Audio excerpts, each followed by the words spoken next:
Yeah, I don't really like the Bengals being in there, but I'm not gonna harp on the Cowboys being out.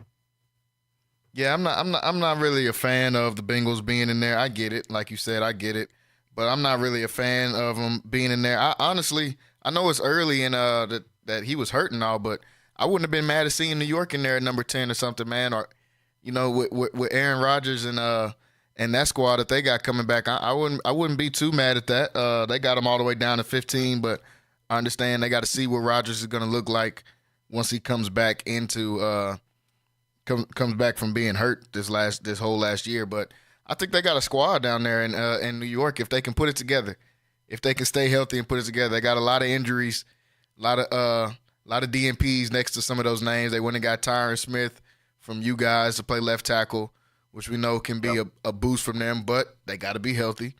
He's got to be healthy. They went and got Mike Williams from the Chargers, the big time receiver. So they got another over the top big time threat at the receiver spot, but he's got to be healthy. Aaron Rodgers, of course, got to stay healthy, and Brees Hall. When the offense is all together, I mean, they could be dangerous, but they got to all still be playing. I'm not mad at this list though. The Ravens being over the Niners, I'm not really mad about that. I think Derrick Henry gives them that little boost. Of course, the Chiefs being up at the top. I don't want to boost my team too much, but I like them up there at number 6 with the Texans being up there at the 6th spot. Like you said, Diggs is going to be a huge acquisition. I think it's going to be.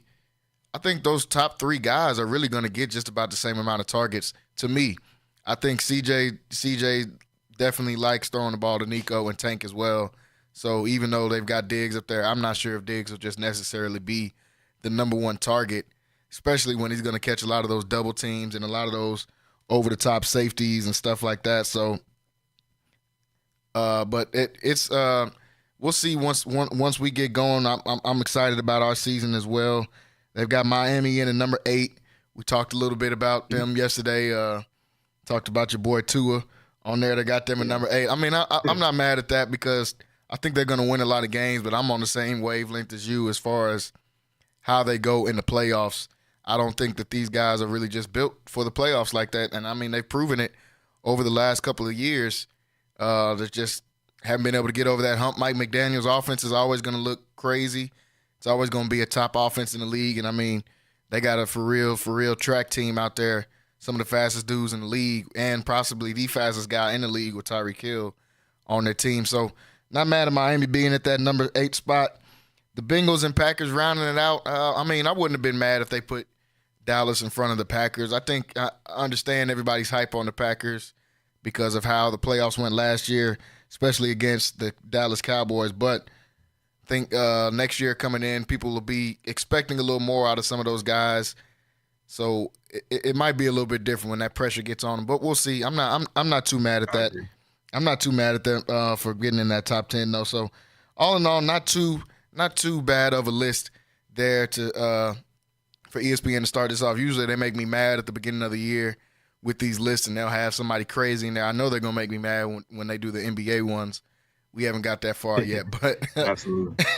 but Well, maybe not. Maybe not. We're gonna see because I'm happy with my off season. So oh I, man, yeah, we're gonna but get to that we might talking be about on. those old Mavericks, man. I guess they're all right. They went and got Klay Thompson and stuff, but sticking here on the football wave. As we're through the first 10 minutes here on the show, thanks to everybody that's listening with us. Make sure you guys like this stream if you're watching with us on YouTube.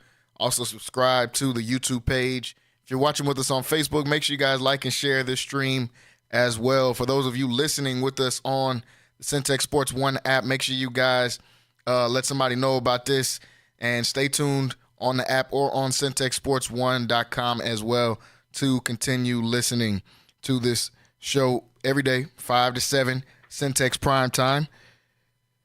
So the Cowboys, we talked a little bit about them in their quarterback. We talked a little bit about CD yesterday and their contract situation. For some reason, still haven't been able to get CD paid. They still haven't been able to come up with the new contract for Dak Prescott either. I know Mike is going to be wanting some money here soon. Not really exactly sure why the Cowboys just haven't been able to get anything going as far as their contracts. They haven't been able to bring back their big name guys. Like we just said, CeeDee Lamb is holding out, hasn't been at camp. Dak Prescott not holding out, but we know he's expecting one of the top contracts in NFL history when he does come back. Not exactly sure why they haven't got CD and some of those other guys paid, but Dak Prescott also looking for the court, also looking for his money. Not sure if they're going to bring him back, and that is the question going into this. Will they bring back Dak Prescott? I'm not exactly sure what their plan is there. The Trey Lance experiment in preseason hasn't looked to be just the greatest so far. So we'll see how they decide to move forward as far as their backup QB goes. I don't know. I kind of like Cooper Rush. Cooper Rush is a little bit proven.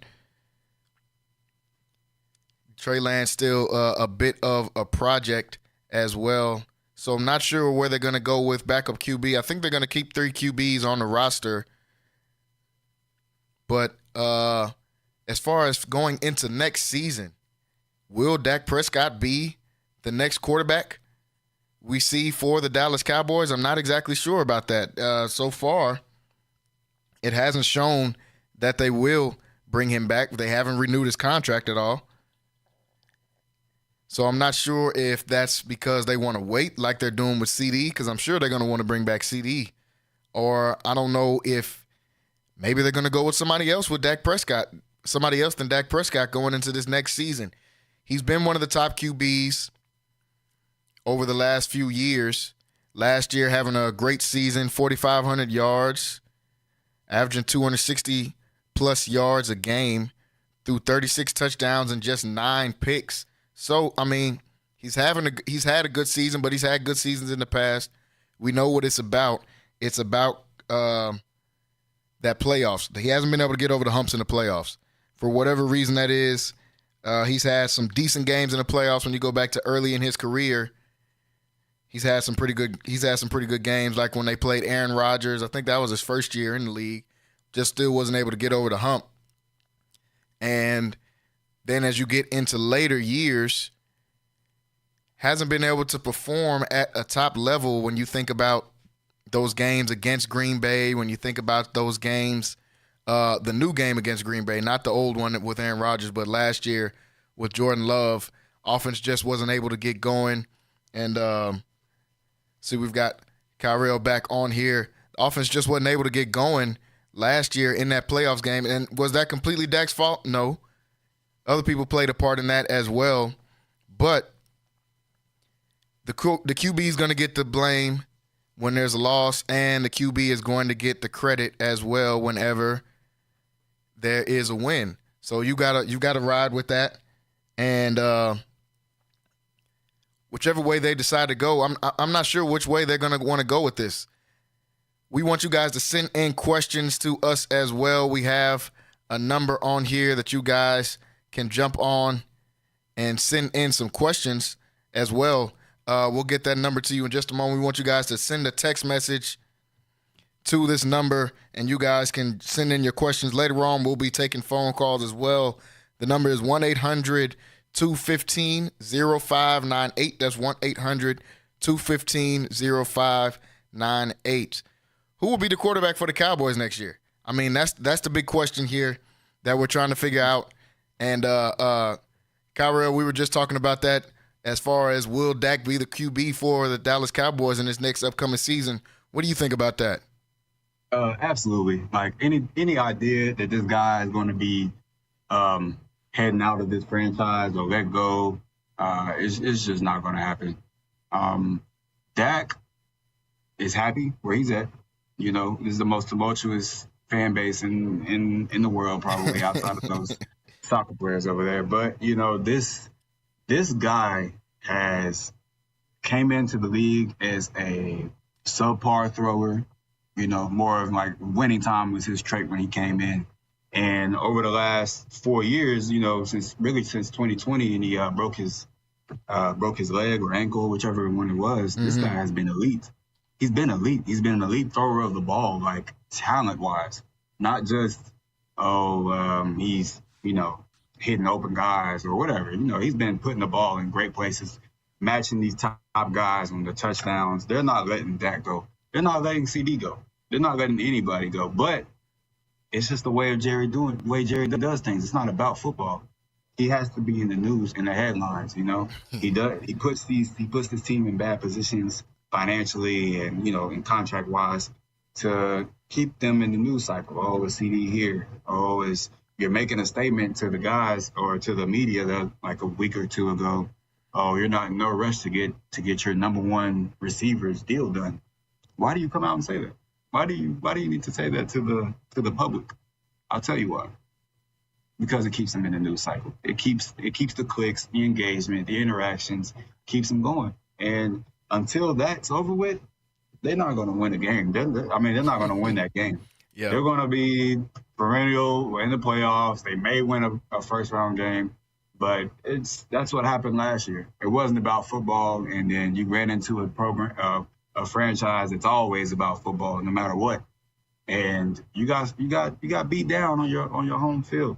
But it's an interesting situation with that whole contract. CD, Dak, there's Micah, Trayvon. These are homegrown players. Like these are Ring of Honor players. We don't outside Terrell Owens, Amari Cooper. But Jerry Jones is going to get the deal done with the guys that he stamps, which is the guys that he picks up in April. So anybody that's thinking that Dak or CD Lamb 88 or Micah might be in and out the door, I would hedge those bets because I just don't see Jerry doing it. He's never done anything like that. He doesn't let these guys go unless they're past their prime. And every single one of those players are in their prime. He's going to pay them. He will. Yeah, I want to agree with you there, but why wait this long? I don't understand the CD one at all, but why wait this long on Dak? He's your quarterback. He's been there. He's proven. He's been your guy since you drafted him in 2016. Why wait this long if Dak is going to be your guy going forward? I don't think they have a backup plan. I don't think Trey Lance is the solution. We know Cooper Rush isn't the solution as well. So why wait this long? If I had to answer that question, why wait this long? I will go back to the headlines. Everybody knows, it's probably been common knowledge around the league as fans, as probably in front offices as well. You do not want to be the last guy to sign your guy. Like whenever you have an opportunity to extend or whatever fluctuation you can do with the contract, you get it done because you're going to end up paying more if you wait 9 times out of 10. Now, they did that last year with CD. They could have paid him last year at the start in training camp. Could have gave him that contract. What happened? Well, he got the ball 2,000 times. he scored a whole bunch of touchdowns. Like he had a number one receiver in the NFL type year. If there wasn't, like I'll say it again, if there wasn't a thing on 2 legs running faster than a cheetah out there in Miami, this guy was your best receiver in the league last year. And I would say he was the best objective from the receiver position objectively, like route running, hands. He was the best last year. Tyreek Hill is just this guy picked up a fumble and it took it to the house by running in a circle. Like he's just a different beast over there. So it's just, I don't understand the decision making from the Jones family. I'm gonna throw Will McClay in there too, even though I know he doesn't make that final call. But I don't understand the decision making. But I know that deals will get done. I absolutely know that. I'm just Dak isn't going anywhere. They don't have a contingency plan. Trey Lance is not the answer. Like I talk to guys all the time, every day. Oh, I want to see what this Lance kid's got. I want to see what this Lance. You saw what he got. You saw what he had in San Francisco. You got Mr. Irrelevant over there taking his team to the Super Bowl, and they didn't think that guy could do what he did. So you already know what this guy has, man. There's no talent over there in San Francisco. People are going to harp on me for that. They're going to get on me. Oh, well, he wins games. He does this. The numbers are high. Man, come on, dude. I'm not buying it. Like you see what I see, right? Yeah. Like everybody sees what I see. The guy, he's a good player, but Trent Dilfer. That's what we're looking at right there. You know, like it ain't getting no higher than that. All right. So You called every this single dude one of Trent them, Dilfer, man. I did, and I'm pretty sure Trent won. I'm pretty sure He Trent did. won. He You know, did. so, and I'm not buying the QBR of that guy. Like, I'm very impressed with his career. I don't want to harp on him at all, but I'm just not putting him in that top 10 yet. And to look at the scope of the league, you're going to have a guy. And the way this league is, like, yeah, San Francisco's defense and their running game took and really, making smart throws, they got them there. But at the end of the day, they lost to the better quarterback. The NFC is just isn't where it needs to be, quarterback play wise, in my opinion. Lots of young guys, and you got Jared Goff and Dak in there that are, kind of the old heads. I do believe Kirk Cousins will be throwing his name in the hat again this year as a top quarterback after a couple years being doubted. Is Kirk Cousins going to be the quarterback? Yeah, for this year. This year, I can definitely see a Drew and Tom type situation going on right there. I love the way Atlanta's team is constructed right now. Love it. They have some good pieces on the O-line, and we don't even have to talk about their skill positions. They've been drafting number one picks at those skill positions for the last 5 years, so they have some talent for their quarterback, man. And with the Washington kid and Kirk Cousins coming in there, that's going to be some real competition. And that's a fair question. They said that guy for the preseason now as a rookie. That tells you something. That's what made me ask that question of will he even be? Usually when you sit the QB for the rest of the preseason, that means he's going to be starting day one. And like me and PJ we're about to bring PJ in a second. Like we were talking about a couple days ago here on the show. Where's Kirk Cousins? Haven't seen any preseason snaps from him. Michael Penix's been looking pretty good in the preseason, and then they say we're going to sit him for the rest of the preseason. Usually, to me, that sounds like that's going to be your starter on week one. If you're sitting a guy, you don't want somebody to get hurt, because usually, even if they're a backup, you want them to get as many reps as you can, especially somebody's rookie year. As many reps as you can get, you want them to get that. But that's a different conversation entirely that we'll probably jump back in a little bit later as we get into these NFL topics. I want to bring on PJ Gaither. He was here with us on Monday, back with us here again. PJ, we're talking about this Dak and this contract situation, man, and I'm trying to figure out why the Cowboys haven't paid him. Will Dak be the quarterback for the Cowboys next year? And what's your opinion on that?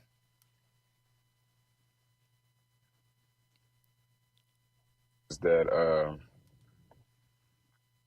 real? He's very consistent with the way he does things, and he's been very consistent for, I guess I'll say, the last 35 years since he became the owner. Fans, man, we really just don't know too much yet. It still is very early on. What he's going to do this season. My true opinion on this whole entire situation. Back anything, but he hasn't gotten it done.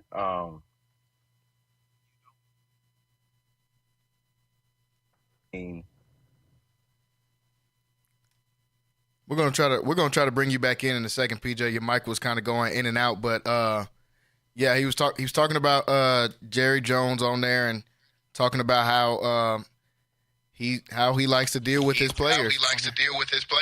Yeah, so I'm not exactly sure how they want to go about that with him and how they want to move forward going into this next season. Kyrell says they'll all be here next year. He thinks they're going to re-sign CD, thinks they're going to re-sign Dak, Micah, everybody. I don't know how much money they have, but don't know how much money they have to be able to bring everybody back. Go ahead. Taylor, I don't want to stop the roll, man, but I do want to make one point before I go. We know what Jerry's thinking in the back of his mind as a contingency plan for Dak. And the answer is not in Frisco, and it's not in wherever they play at out in California.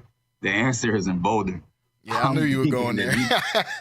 I'm thinking this guy thinks he's gonna get the Deion Jr. You know, Shadur. Shadur. So he thinks he's gonna get Shadur Sanders, and that's gonna fix all. But man, I'm telling you right now, that ain't no contingency plan. That's wishing upon stuff.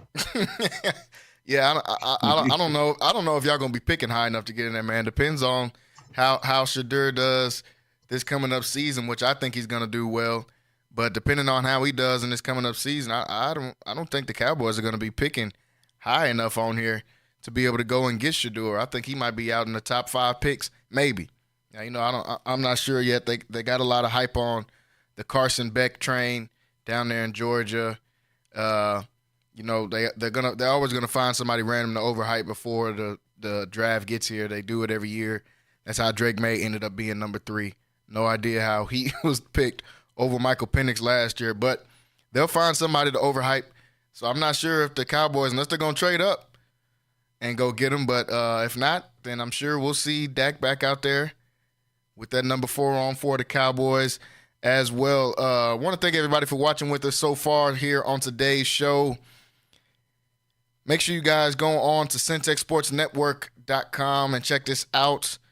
Also, go on to Centex Sports TV on YouTube, be able to watch this. And if you're listening to us, make sure you download the app Centex Sports One, and make sure that you guys also go online to CentexSports1.com to go on there and listen to us. We'll be right back in just a minute. We're going to take a small break and come back. When we come back, we're going to continue some of this NFL topics. We're going to talk about our top QB rankings in the league. Top QB rankings in the league. This is just some lists that we've come up with here for some fun.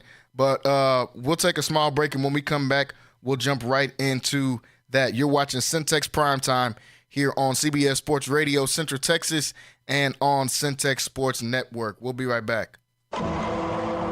When you suffer an injury at home, work, or on the road involving a car, 18-wheeler, or motorcycle, the first thing you need to do before calling anyone is dial 1-800-INJURIES for locally owned and operated the Zimmerman Law Firm. Hey, this is Big Rich, and the Zimmerman Law Firm has represented thousands of Central Texans in the last 50-plus years and handled more personal injury cases than any other local firm. When you call the Zimmerman Law Firm, you talk to a lawyer, no matter how big or small your case, and they guarantee you're financially taken care of because they only get paid when you win. Hey, don't just take my word for it. Heart of Texas Readers' Choice has named Zimmerman Law Firm the best in Waco. So remember, if you get injured at home, work, or on the road, it just takes one call, y'all, to 1-800-INJURIES or zlawhelp.com for the Zimmerman Law Firm and tell them I told you to call. Principal Office, Waco, Texas. No fee unless you recover.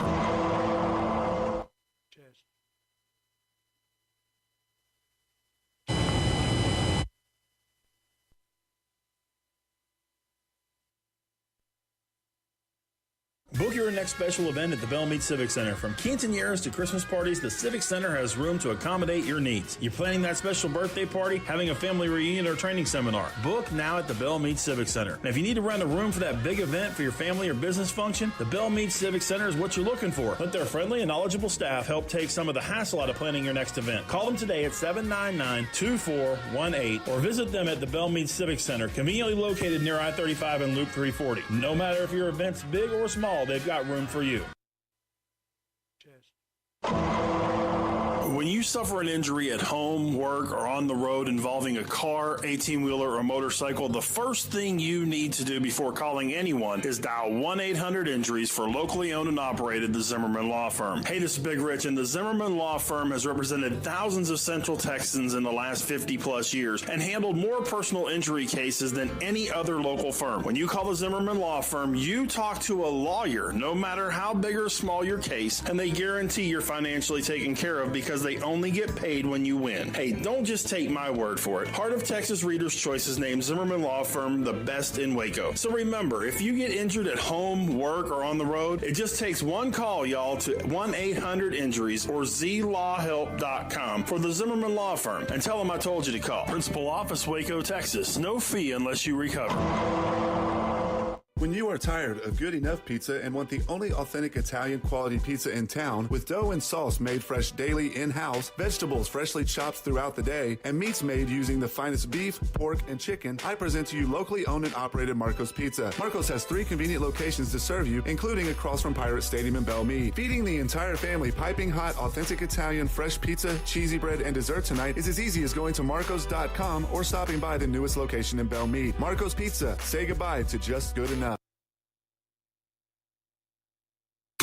CBS Sports Central Texas, KWBT HD2 Waco, Temple, Killeen, Fort Hood is CBS Sports Central Texas, changing sports radio. Hello and welcome back into Centex Primetime. Jalen Gillis still here.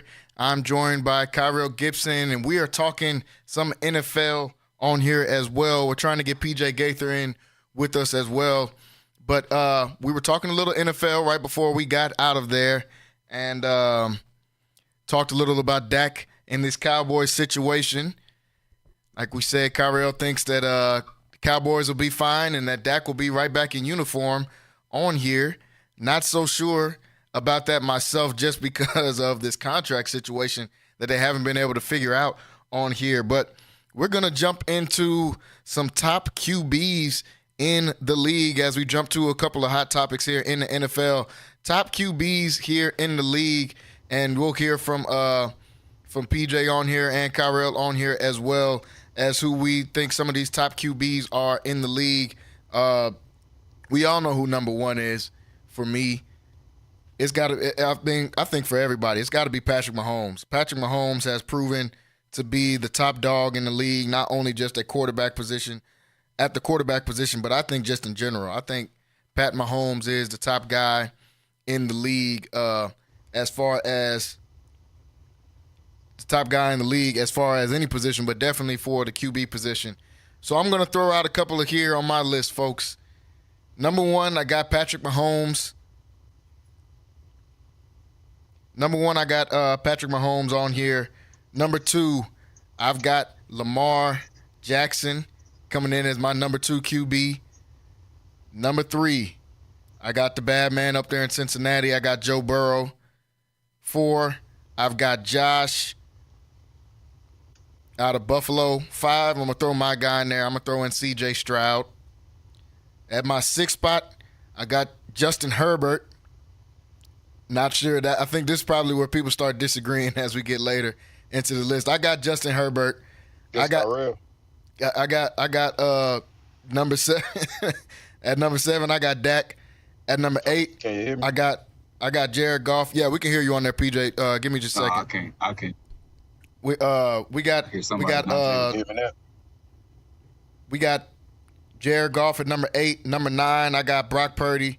Number 10, I got Jordan Love. So we'll see get some of the guys' opinion on this. PJ, can you hear me on here? What about now? I can hear you. You said you can't hear me on here?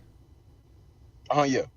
Okay. So I threw out a couple. Hold on, Kyrell, do we got you on here still? You just got me back. All right. So I'll go back through my top 10 real quick. I got both of you guys on here. Number 1, I had Mahomes. This is top 10 QBs for me in the league. Number 1, I got Mahomes. Number 2, I got Lamar. 3, I got Joe Burrow. 4, I got Josh Allen. 5, I got C.J. Stroud. 6, I got Justin Herbert. 7, I got Dak. 8, Goff. 9, Purdy. And 10, Jordan Love. So I'll start with one of y'all, Kyrell. What you think about my list, man? What you think about my list? Yeah, it's a 1, 2, 3, 4. Yeah, I'm gonna put Dak at 5. You gonna put Dak over CJ? Okay, well he a rookie. I'm gonna put Dak over CJ just because I think CJ's more talented than Dak naturally. But Dak is coming off probably the best quarterback year. Statistically, we saw last year in the entire league was robbed of an MVP. But we're not going to talk about that. Yeah, I feel like CJ is if you're looking at it like, okay, as a talent, he's a guy that's capable of more throws and capable of putting the ball in certain spots, which is great. But same thing with Justin Herbert. People probably think they're more talented quarterbacks. But especially when looking at Justin, he hasn't done anything that Dak hasn't done already. And with the way Dak's been throwing the ball since Justin Herbert's come in the league, there's no gap or the talent discrepancy. I think a lot of these people that have Dak outside the top 10 or don't even have him where I have this video or this replay of his first 4 years in the league where he was a different quarterback. The quarterback Dak is today is not the same quarterback that he was yesterday. It's the same quarterback he is today. He's just not. He's way better. This is a top 5, fringe top 5 quarterback we're looking at. And Justin Herbert, CJ Stroud, and I know we ain't even said his name, but I keep hearing it get tossed in the same conversations, and it makes my bones rattle. Who was that? Jalen Hurts. I didn't put him in my top 10. I know. But it's been a lot of people I'm pretty sure Dan Orlovsky is one of them. But we're not gonna talk about him. This is another network.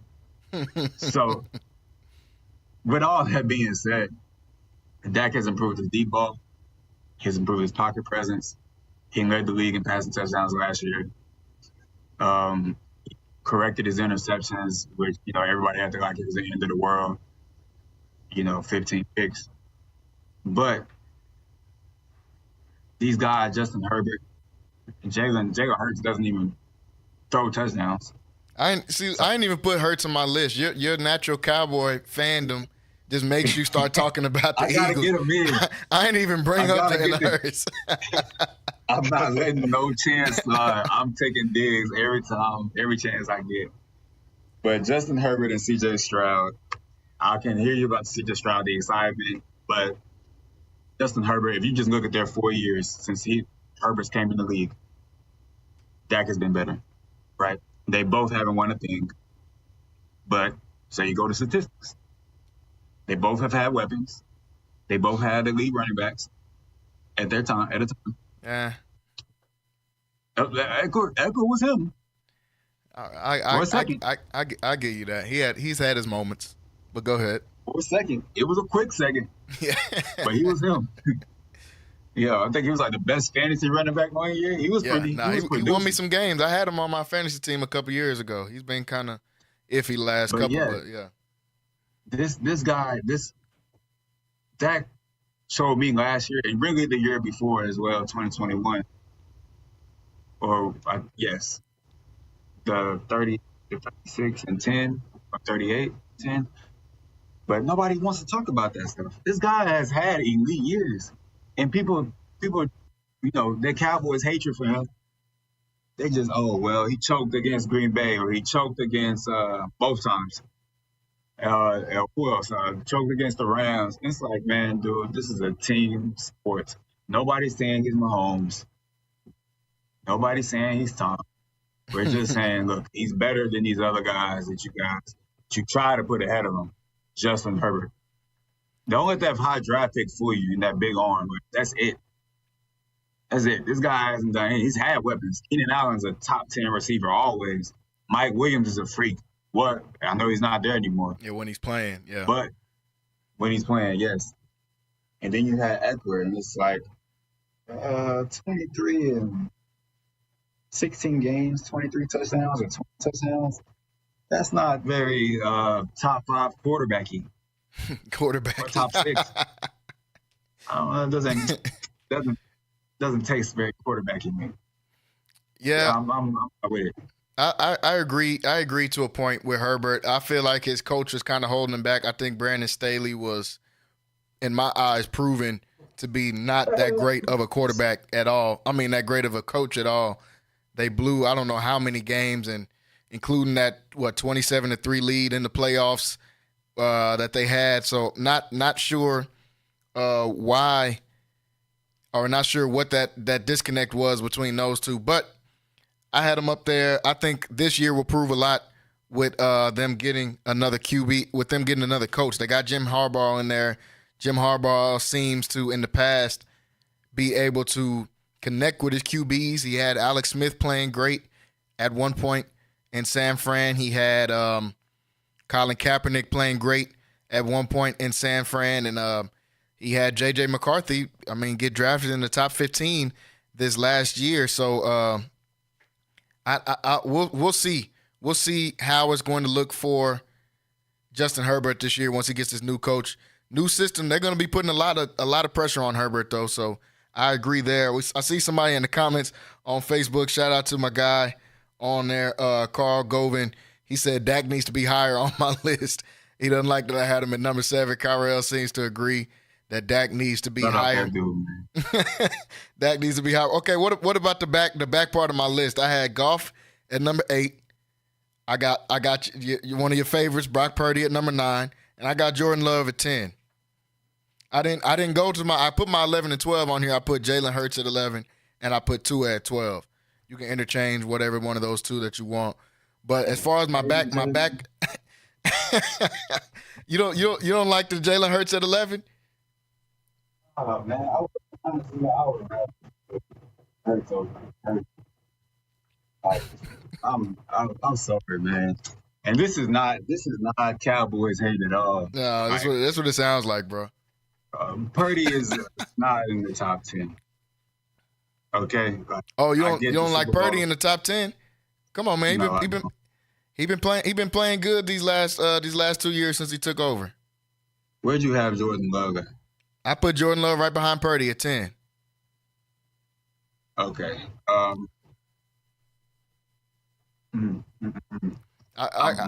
Purdy's done a little bit more, man. I feel like the Jordan Love is kind of premature in itself too, even though he played good, but played good for like what, 8 weeks? The last 8 weeks is what had everybody excited. So like those 8 weeks count. They do, but Purdy's whole year counts too. Purdy was right up there for MVP. Because his team wins. Like he has made the right plays time and time again. But we saw because this is the same system to me that I see that Mike McDaniels was running before he left. I haven't really seen any change from his departure. So I'm looking at Tua post and pre-49ers tree. I'm looking at Purdy not post, but in the 49ers tree right now. And I'm looking at Jordan Love, second in the league in touchdown, out there with CFL players. If you want to. Hey man, some of them, yeah, they got some dudes at receiver. We just didn't know about them. They got some puppies. I'll say that. They got some puppies. But the 49ers have dogs at every position but quarterback. So you ask me, if every position out there is some protect the quarterback or make the quarterback look good, right? Yeah. Running back, take the pressure off the quarterback. Offensive line protects the quarterback. Receivers, just boost what the quarterback does do. He has the best possible choices he could at every position. Some of those O-line guys are not household names, but that O-line produces.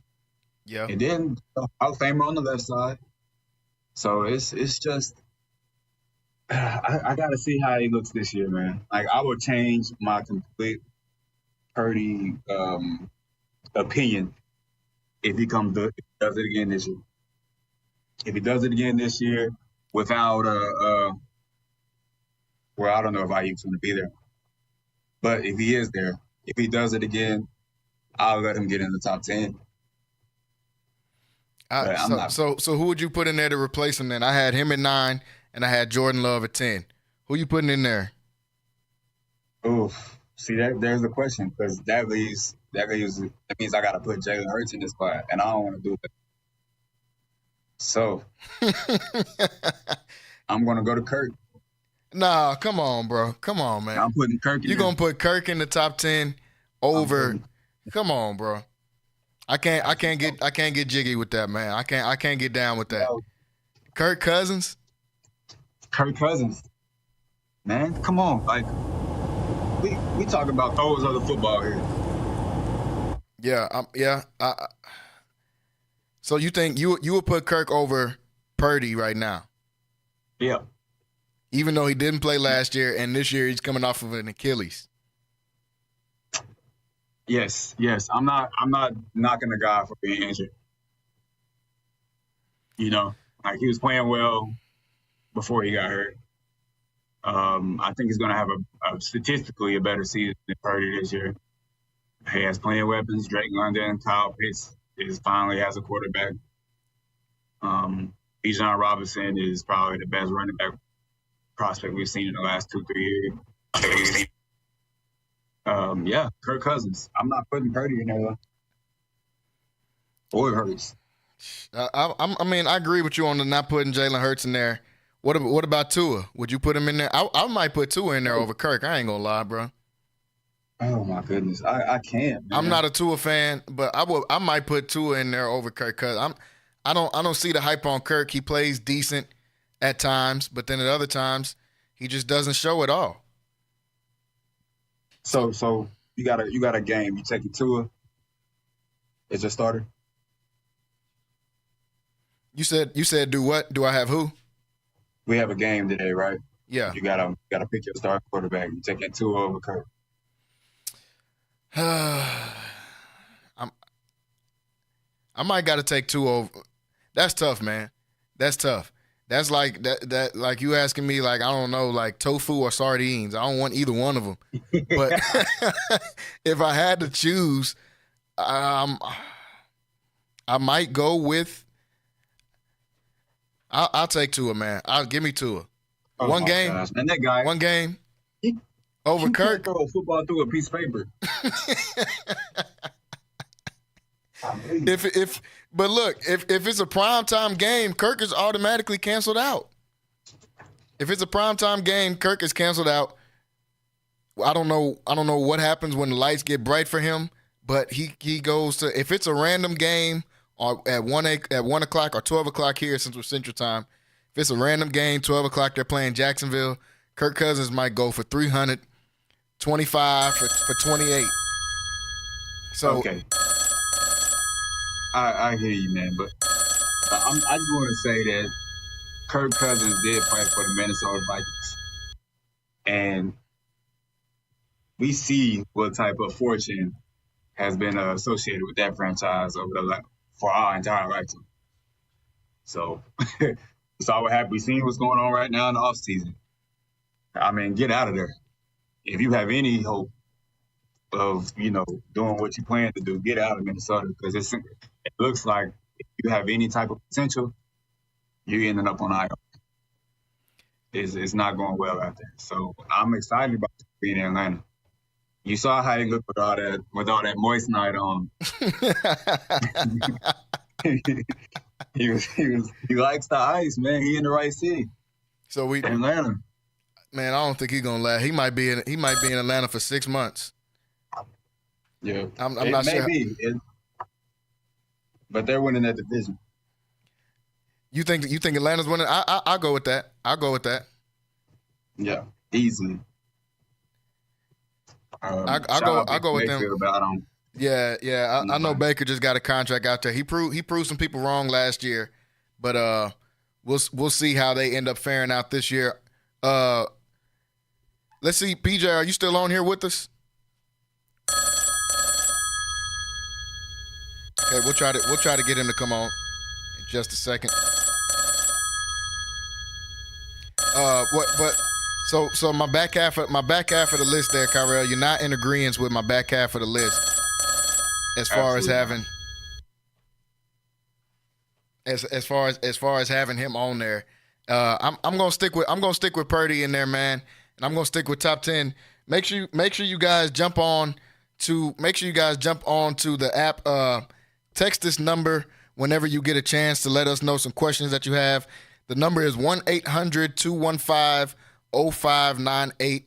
That is 1-800-285-05 or 215-0598.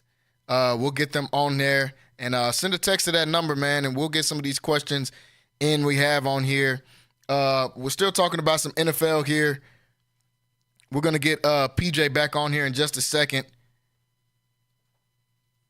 And he'll jump on here to let us know what does he think about that my top 10 QB list there. Kyrell says he doesn't like Brock Purdy being in there. I got to stick Purdy in there over Kirk Cousins. He brought Kirk into this. I know he got the chains and all that, but I gotta leave Kirk out. What you said, and you said you were cool with the Joe Burrow. I had some people not agreeing with the Joe Burrow at number 3. You were cool with that? I'm not punishing a guy for being injured. So I think that Josh Allen hasn't shown me enough or hasn't corrected his mistakes for me to put him over Joe Burrow. Joe Burrow's been to the big game. He's done more with the equal amounts of talent, and he doesn't have a turnover issue. Everybody likes to talk about interceptions when Dak throws, but when this guy throws them for 4 years in a row, it's just like, oh, man, look, he jumped over a guy. No, let's talk about it. It's not fair, man. I don't care that he's 6'6" and does this, does that, man. Hold on to the ball, and I'm not going to put him over Joe. I will say his talent does keep him over Dak, but that's really where I have Dak in that tier. Josh Allen, Dak, and it's and Joe, really. Yeah, and Joe's at the top. I agree with that. We're gonna see if we got PJ on here with us now. PJ, can you hear me? Yeah, I can hear you. All right, man. You got to listen to a little bit of our takes about this top 10 QB list. I'll read it off one more time. If anybody jumping on with us just now with the top QBs, I got Patrick Mahomes, number 1. Lamar, number 2. Joe Burr at number 3. Josh Allen, number 4. CJ, number 5. That's what Kyrell said we need to put Dak at, and we had somebody on the comments, too, on the stream telling us that's where Dak needs to be. I got CJ at 5. Justin Herbert at 6. Dak at 7. Jared Goff, 8. Brock Purdy, 9. And Jordan Love, 10. PJ, what you think about my list, man? Who needs to change out where I need to put some people? You have I'll say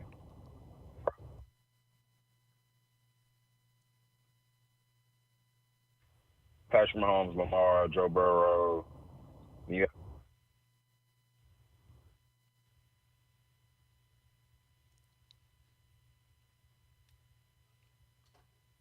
Looks like we lost him there for a second.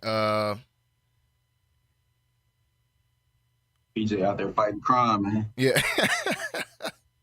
We'll try to get him back on there. His phone dropped out there for a second, but let me know what you guys think. Like I said, text the number. The number is 1-800-215-0598. That's 1-800-215-0598. Jump on there and let us know what you think about my list on here, my top 10 QB list. Kyrell says we need to move Dak up a little higher. Had a couple other comments say we need to move Dak a little bit higher. I guess I can hear you guys out on that. I put some young dudes up there. I put CJ in there, and I know he's not necessarily as proven as some of these other guys yet. I think he will be coming up, though, in the near future. I think we'll have him on there, maybe even moving up closer than that, depending on how Josh Allen does without these numbers. PJ, do we got you back on here? Yeah, you do. Okay. Go ahead with what your thought about the list. I like the list. I can tell you my list, honestly. Yeah, go ahead. So I got Patrick Mahomes, I got Lamar, I got Joe, and then I got Josh Allen as well. But then I put Aaron Rodgers at number 5. Me personally, I feel like as long as he's in the league, you have to put him in the top 10. Hey, I'm not hating on that. Because you know what he does. He has a great track record. And, even though he's coming off an injury this year, we're going to see if he's still the same or even close to what he has been. But you still got to respect him. You know, and that's coming from a Cowboys fan. I've just seen what he's done to the Cowboys in the playoffs numerous of times. And so I got to respect it. And I think after Aaron Rodgers, I got Brock Purdy, and then I got Justin Herbert. Oh no, Dak Prescott. Then I got Justin Herbert. I got C.J. Stroud at number 9, and then I got Tua at 10. The reason why I got C.J. at 9 is he's still very young, and it's not to knock him or anything. He's coming off a great season. I think that he has a lot of time to continue to move up this list. But I just don't want to I know that he's going to meet everything as far as when it comes to the hype on him, but I don't want to overhype yet. You know what I mean? Yeah. I feel you. And I respect him, but I really think that kid is going to be really, really great in the league. I think he's going to make the Texans. I mean, he already has. They're a contender. And I believe this year, outside of the Ravens and the Chiefs, you got to say they're the third best team possibly in the AFC for sure. Dak, I'm a Cowboys fan, man. I'm just not. I'm one of the fans that's not really totally sold on Dak. Personally, I don't really care about regular season stats. I mean, you can have all the big numbers. We've come from players who have had great stats, like Tony Romo in the regular season, but it didn't really do us any good when it came to the playoffs.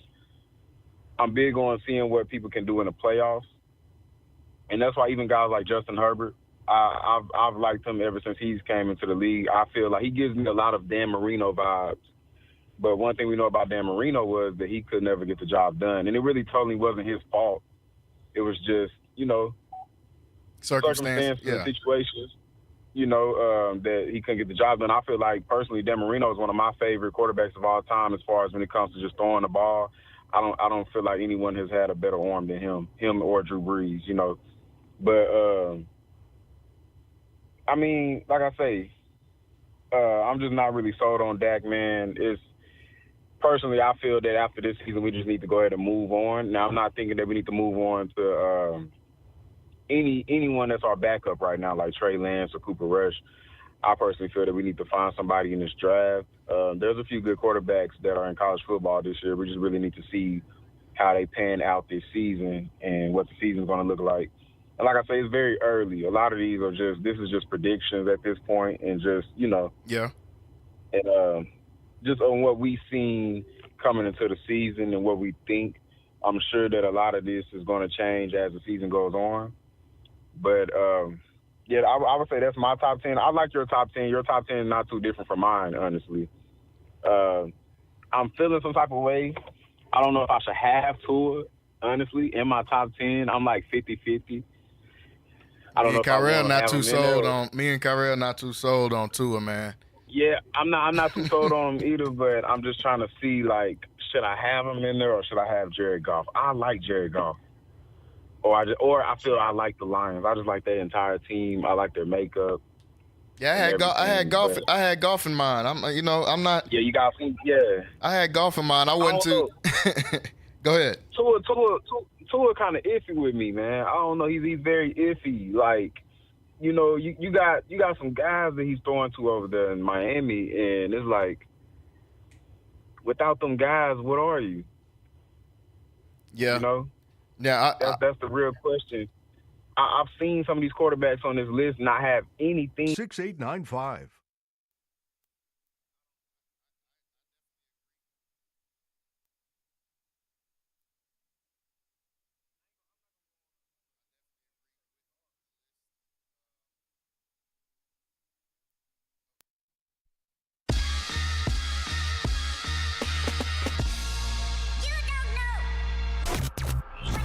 You're listening to the. All right, hold on. I got you back on there. So, we're about to go to a quick break, fellas. We're gonna jump right back into this conversation, though. We got to go do a quick break here at the top of the hour, and we're gonna come right back. We're gonna jump right back into my top 10 QB list, folks, that PJ and Kyrell are taking down right now. We'll jump right back into that. You're watching Centex Primetime here on Centex Sports Network and Central Texas Sports 1, Centex Sports 1, the app, and CentexSports1.com. We'll be right back right after this short break. When you you suffer an injury at home, work, or on the road involving a car, 18-wheeler, or motorcycle, the first thing you need to do before calling anyone is dial 1-800-INJURIES for locally owned and operated the Zimmerman Law Firm. Hey, this is Big Rich, and the Zimmerman Law Firm has represented thousands of Central Texans in the last 50-plus years and handled more personal injury cases than any other local firm. When you call the Zimmerman Law Firm, you talk to a lawyer, no matter how big or small your case, and they guarantee you're financially taken care of because they only get paid when you win. Hey, don't just take my word for it. Heart of Texas Readers' Choice has named Zimmerman Law Firm the best in Waco. So remember, if you get injured at home, work, or on the road, it just takes one call, y'all, to 1-800-INJURIES or zlawhelp.com for the Zimmerman Law Firm and tell them I told you to call. Principal Office, Waco, Texas. No fee unless you recover.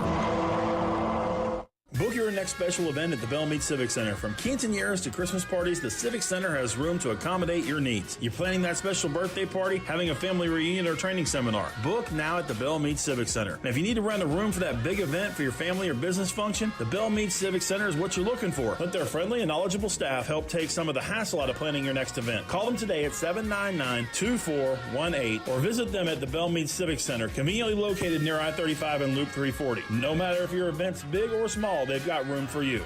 When you are tired of good enough pizza and want the only authentic Italian quality pizza in town, with dough and sauce made fresh daily in-house, vegetables freshly chopped throughout the day, and meats made using the finest beef, pork, and chicken, I present to you locally owned and operated Marco's Pizza. Marco's has 3 convenient locations to serve you, including across from Pirate Stadium in Belle Meade. Feeding the entire family piping hot, authentic Italian fresh pizza, cheesy bread, and dessert tonight is as easy as going to marcos.com or stopping by the newest location in Belle Meade. Marco's Pizza. Say goodbye to just good enough. CBS Sports Central Texas, KWBT HD2 Waco, Temple, Killeen, Fort Hood is CBS Sports Central Texas, changing sports radio. Welcome back into Centex Primetime. I am your host, Jalen Gillis, and we are still here rocking out, talking about a little football here. I'm still here joined by my man PJ Gaither is here with us. Kyrell Gibson also here on the air with us today. So before we jumped off, we were talking a little bit of top 10 QBs in the league, top 10 QBs in the league there. And PJ jumped on with his list towards the end there and kind of shook it up a little bit. We had a couple commenters, a couple people commenting on the stream, on the live feed here on Facebook. Rocky Miller, he was here with us yesterday. He says Kirk Cousins is horrible in the big-time games. Kyrell, that's for you. You the one that said you want Kirk Cousins in there over Tua. That definitely wasn't me. He said Kirk Cousins is horrible in the big games. And, man, I got to agree. But I can't rock with the Kirk Cousins in there. Now, Kyrell, I want to get your opinion on this. PJ said he had Brock Purdy over your homeboy Dak, man. He had Brock Purdy higher on his list than he did Dak. And I know we've had this conversation many a times. What is your gripe about that, man? I know you're not big on Purdy, and I know you're trying to big up Dak here. I know you're trying to get his psyche right before the season starts. Maybe he's listening, and you want to give him a little motivation on the side before this season starts. Yeah, man. Me and Dak ain't listening to me. He goes to concrete. So we don't be in the same spaces. I will say, I'm gonna have to sum that up. So just, PJ might be still a little protrude, or whatever you said. We don't know what you're trying to say. Annoyed, whatever. You still in the blank, because there's no way that he seriously believes that Purdy is a better quarterback than Dak Prescott. Let me put it to you like this, y'all. You can put Patrick Mahomes in that San Francisco offense. He's not going to have better stats. He's not going to have worse stats. Okay, maybe Mahomes is a little bit of a stretch there, but I get what you're trying to say. Maybe Mahomes is a bit of a stretch, but I get what you're saying. You get what I'm saying? So, like, he's going to look better probably, but the stats are going to be the same because he's just hitting the open man. He's not making throws. You know what I'm saying? Like, these aren't throws we're seeing. These are crossing routes where Debo and Ayuk are just run away from their guys. They're open. Like, these guys, this is all by design. And it's always been, I don't know whose offense this is. Is Kyle Shanahan? Is this his tree? Yeah, just Kyle Shanahan. And In San Fran, So- yeah. This is Shanahan. So we see the same thing in Miami. This is why I'm not big on Tua Tagovailoa. This guy is throwing to open receivers time and time after again. I'm not seeing these guys making throws. And yes, they're putting the ball in these guys' hands, and that's their job. But I'm not seeing these guys throw these guys open, is what I'm saying. Like, are you throwing these guys open, or are they just hitting game breakers, you know? And that's just kind of what we got. And I don't mean no disrespect. Like, he's doing his job. Tua's doing his job. But when I look at that San Francisco offense and scheme, these guys are open. And it's the scheme that has them open. They got guys. We don't know which way the ball's going. You know, they use more motion than anybody in the league, I'm pretty sure. I know that number might have changed last year, but if we want to go past the last 4 years, they're definitely number one in motions. It's the scheme. It's the scheme. If you put Patrick Mahomes back there, the only quarterback I feel like will drastically change out is Lamar, and that's just because of the athlete he is. But anybody that's going to sit in that pocket and throw the ball, they're going to make the same throws. They're going to make the same reads, and these guys are going to hit game breakers all the way to the end. It's just what it is. And I'm sorry for the Aaron Rodgers disrespect. I'm so sorry about that. Yeah, I don't know how I wasn't thinking about Aaron Rodgers. PJ brought that up, and I was like, dang, how did I don't know if I just overlooked the Jets. I'm just so used to the Jets not having a QB when I was going through the teams, looking at the list of teams. But, yeah, I definitely left Aaron Rodgers out of there. Shout out Aaron Rodgers. I don't know where I put him on that list, but I got him in there in that 5 to 8 range somewhere for sure on my list. I feel like it's fair. I feel like it's fair to put Aaron Rodgers between like 5 and 8. Yeah. I don't think he's, you know, yeah, 1, so 2, 3, or 4. the Aaron Rodgers thing was. But, I'm definitely putting him in over Purdy. To the season. Okay, there we go. Oh, hold on, real quick, Kyrie. Let PJ finish. Go ahead. Go ahead. Yeah. No, I was just saying, you know, Aaron Rodgers. It's fair to have him on the list just because his resume speaks for itself. I don't really think any quarterback in the league outside of maybe Patrick Mahomes have a better resume at this point.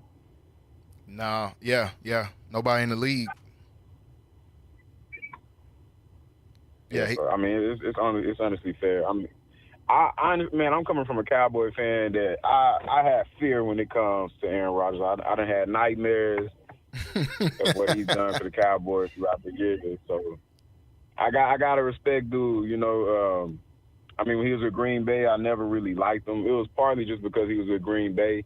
But as a quarterback, I really think he's a dog, and he's been a dog for years now. So yeah, you got to respect what he's been doing.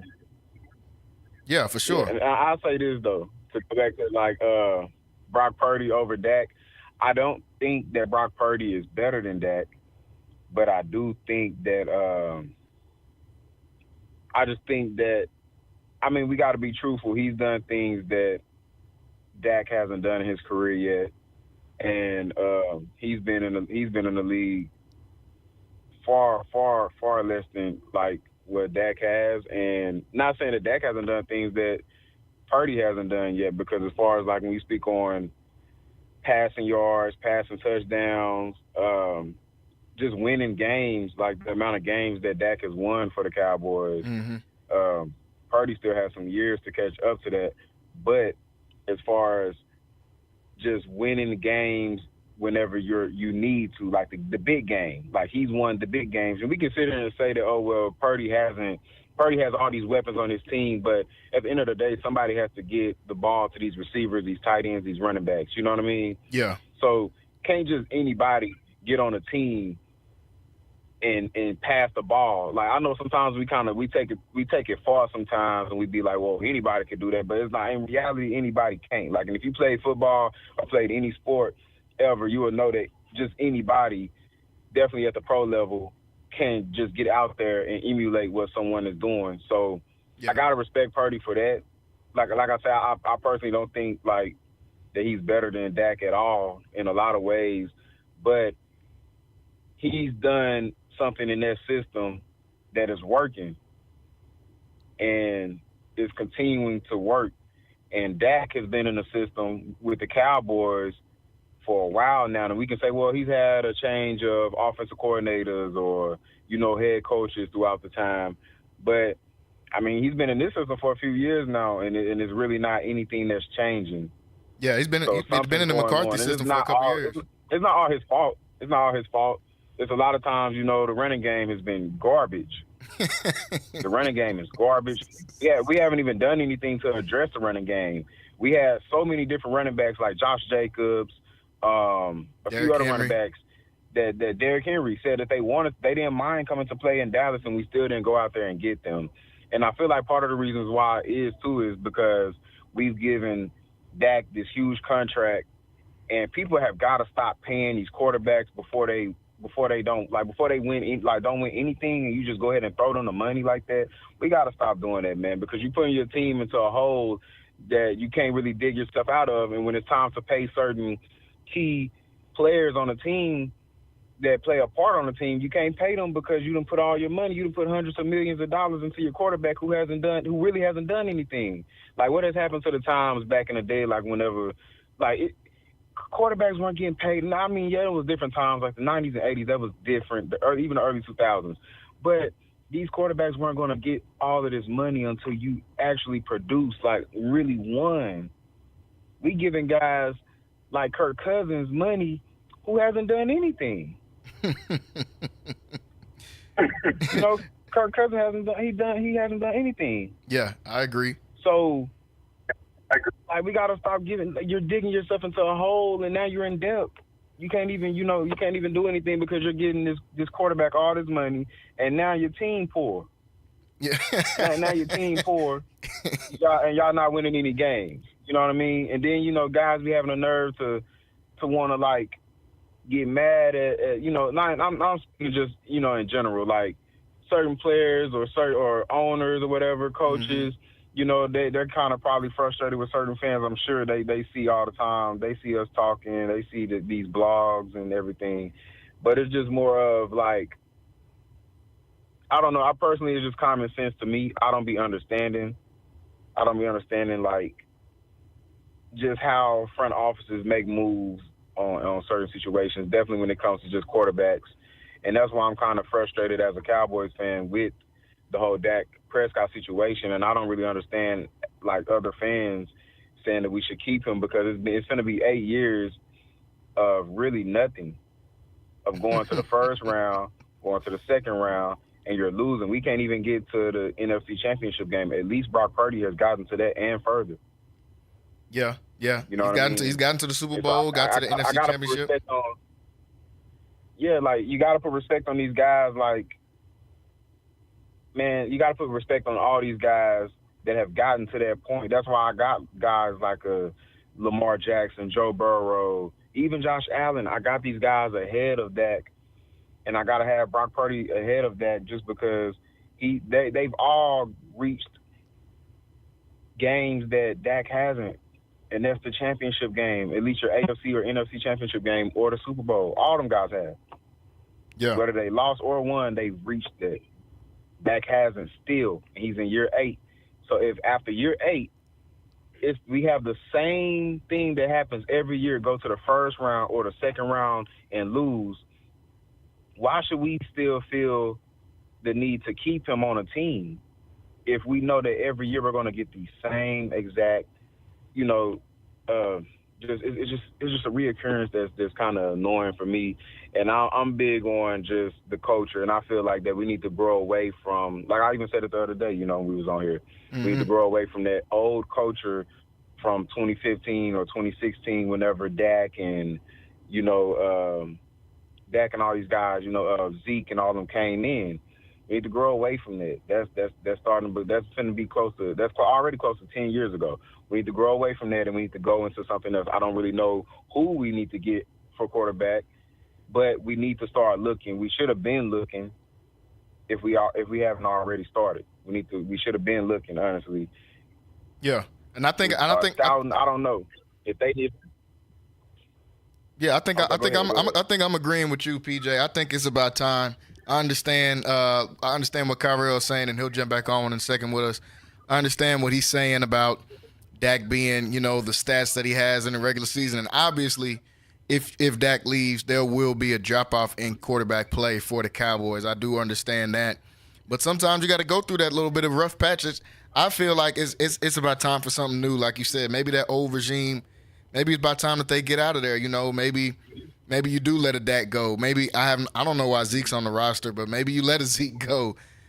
You build off the young guys like that's our problem. You build off the young dudes like CD. That's our problem. Yeah, go ahead. Yeah. That's our problem, though. My bad. I didn't mean to interrupt, but no, you good. That's our problem. We're scared. We're scary. We're very scary. Jerry Jones is scary. He doesn't really. Jerry Jones, I don't know if people have noticed, but he's not big on change. No, not at all. The only reason why Dak Prescott even started, like we all know, is because Tony Romo got hurt in the preseason of Dak Prescott's rookie year. If that didn't happen, Dak would not have played. It's facts. That's facts. He's not. He wouldn't have played. Yeah, he's not a big fan of having change coming through there. Like you said, I think Tony probably would have still been the QB. I mean, who knows how long? All the way up until probably about 2020. Who knows how long? Yeah. Take it further back. You see how long we had Emmitt Smith, bro? And this is no disrespect on a great. You gonna get everybody started now. Honest, bro. No, but they gotta be honest. They gotta be honest, man. Look how long we had Emmitt. Be real, Jalen. Emmitt was done by the year 1999. Oh, for sure. He wanted that record. If he was done. He just wanted the record. And how many running backs was coming into the league from 2000 to 2005 whenever Emmitt Smith retired? A whole lot of them. Plenty of running backs. We talk about these teams. We talk about the teams all the time. We talk about the Edgar and James and when he was in college. We talk about the Clem Porters. We talk about all these, man, it's so many running backs. Yeah. A lot came out during so that many era. running backs that we could have got. A lot of running backs came out throughout that time. We could have had guys like a Jamal Lewis. It was plenty of guys that we could have had around that time that we didn't, but we stuck with Emmitt. And I'm big on loyalty as well. But when a player is done, you got to be honest and just know that player is done and don't drag it along, because then you're dragging your team down. Whenever we can go get the young guy, and I'm not saying get rid of the guy, but you can get the young guy to come in. He could possibly learn something from that player. Yeah. No, that's true. You know what I mean? And get his reps. We're not big on change. The Cowboys aren't big on change, and that's the reason why we're staying down. We're to the point to where the Eagles, it seems like the Eagles have a way better front office than what we do. Might be the best and we in the speaking league. about the Eagles. This is a team. Come on, bro. This the best. This is a team that has always been the little brother of the NFC East. Yeah. It was a point in time where 1990, the Giants won a Super Bowl, 91 was the Redskins, 92 and 93 was the Cowboys. And the Eagles, at that time, were a really good team, but they didn't see a Super Bowl at all. The last time they had seen a Super Bowl before that was 1980 against the Raiders, and they lost. Yeah. And they didn't see a Super Bowl again until 2004. Yep, with McNabb. So but you see how far they've came now? You see how far they done come now to the point to where it's like, I'm going to be honest, and when it comes to the NFC East, they're the team, us too, because we keep it relevant as well, because we're still pretty good. We still make it to the playoffs. We both interchange, man. Sometimes we win the East and sometimes they win the East, But they're the team that keeps it hot, though, in the NFC East, because their front office does a great job by bringing in people. And now when you bring in all these guys from UGA and you're trading guys, you're getting guys like Saquon Barkley, you're keeping the media around. They have a reason to have the media around at all times, because they keep their team in the news for a lot of good reasons. The Cowboys, we're just in the news because we're America's team. It's not because we're making big changes to the team that makes us better. No, I agree. It's just because we're America's team. So you got to have us on the media. And a lot of people, a lot of our fans, they're too, they don't look at it in a logical way. And that's why you got certain people that be like, oh, we're going to go to the Super Bowl whenever and I know that we haven't brought anybody on the team to even be thinking that we're going to go to, let alone not even the Super Bowl, the playoffs. You shouldn't even be thinking like that. Look what the Washington. I'm calling them the Redskins, man. Look what the Redskins have done with their team this offseason, and then and the Eagles, and then look what we've done. Man, even the Giants when they got Malik Neighbors, they're gonna still struggle because they got Daniel Jones at quarterback. But yeah, you know, it's no, I feel you. It's just crazy, I man, feel when it you. comes to the Cowboys. I definitely agree with some of your points on there. Before we get off the talking about Dak here, Kyrie, I do want to give you a chance to respond to some of what he was saying about how the Cowboys need to bring in a new regime. It might be time to give up the Dak and Zeke and D-Law, all those guys. It might be time to move on to the next era for the Cowboys. What do you think about that? No. I feel them about Zeke. Zeke shouldn't be on the team, bro. Let's be honest, Zeke, man. But we say that, but I had to eat crow this whole season last year because I was 1B. I told you. Yeah. That Zeke gotta go. Well, he running the mud the whole season, and as soon as we got rid of him, now we got Tony Pollard getting clotheslined at the goal line by a cornerback. Like, he can't run. He couldn't run through nobody. We couldn't punch things in on the goal line. And I had to eat crow. So if he's going to be here as that type of running back, you know, just punch it in, Lindale White, Tyrell, shout out to Lindale White. Shout out Lindale. I know y'all Lindale. heard that name. In a minute. They don't remember. Some of them don't know who that is, Kyrie. Right. You got to go back. Yeah, man. Lightning and Thunder. Yeah. Facts. Him and Reggie Bush. Yeah, yes, sir. Yes, sir. But I get it, man. I was out on the Cowboys. I took up knitting. I didn't want to do nothing about the Cowboys, man. He said he started knitting. But I had to look at it at the training camp and objectively. We get Trayvon back. We filled our most dire need, which was a middle linebacker and nose tackles. Signed Jordan Phillips. Mozzie Smith is coming back. We got a new defensive coordinator. Mm-hmm. Nobody wants to talk about it, man, but I get it. We got turnovers, you know? That's great. But I was sick of the whole backwards hat. We're our best friends here, coach. Like, Mike Zimmer don't want to be friends with none of these dudes, you know? And that's what I want to see. I don't want these, oh, man, you can come to my house and eat dinner and I know, like, y'all, this is work. Like, I don't need y'all backing up. Somebody tell Micah to get off the podcast. Tell these dudes get off the podcast. That's why I appreciate Malik Hooker saying that. You know, that's a real dude right there. Like, hey, I don't want to hear y'all talking about nothing. We lost. Like, get off of there. You know, shout out Paul George. But anyways, we gonna talk. We don't want to hear that. So Mike brings up Mike Zimmer in, a no nonsense, no buddy type defensive player, and a guy that was really, really big on having large, beefy nose tackles. And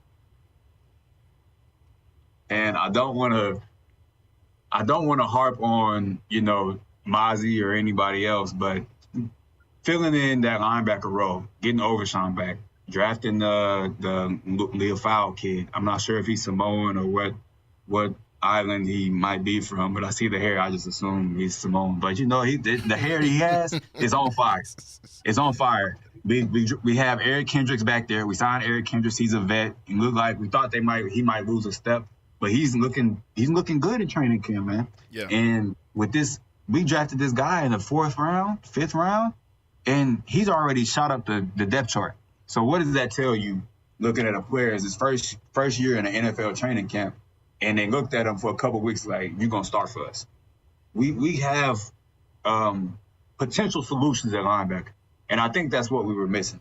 We never had Leighton Vander Esch, his neck. I know all about injuries, man, and when it's all about the confidence, that can you get your confidence back that you had pre-injury? And with the neck and being a linebacker, I just didn't see that he was bringing that oomph with him, and it was gone. So we were undersized last year. Damone Clark, Overshawn is undersized, but he's a little bit more of a instinctual football player, and he was a starter before he went down in preseason.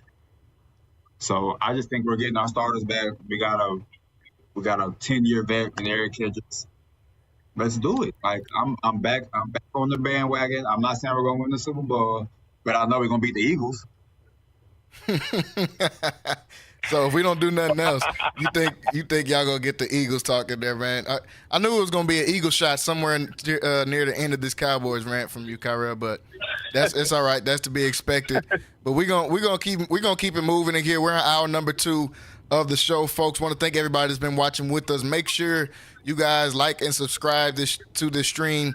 If you're watching with us on YouTube, Centex Sports Network TV, also the Centex Sports 1 app on the Google Play Store and on the Apple App Store, or you can go to centexsports1.com so you can catch all of this action and listen to us. So we talked a lot of Cowboys in there. We talked about my list before we talk about my QB list a little bit on there.